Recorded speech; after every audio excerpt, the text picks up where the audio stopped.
Pangulong Aquino magdiriwang ng Pasko kasama ang kanyang pamilya. Ito'y bilang pagsunod na rin sa payo ni Health Secretary Enrique Ona na ang Pangulo.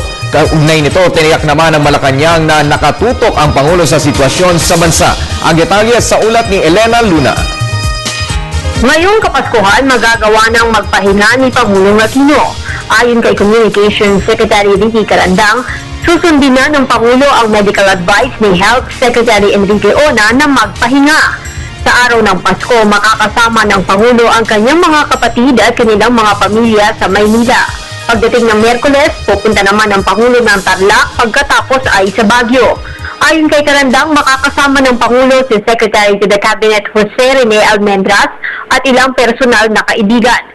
Pero kahit nasa Baguio ang Pangulo para magpahinga, sinabi ni Carandang na tuloy pa rin ang trabaho ng Pangulo dahil magdadala siya ng ilang dokumento. Wala pang tiyak na petsa kung kailan lalagdaan ng Pangulo bilang batas ang Reproductive Health Bill. Ayon kay Carandang, lalagdaan ito bago matapos ang taon.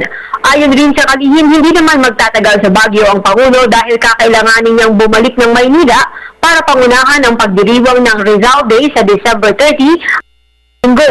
Magkaganon man, may posibilidad pa din daw na ma-extend ang pagpapahinga ng Pangulo na siyang mungkahi na rin ng ilang opisyal ng palasyo.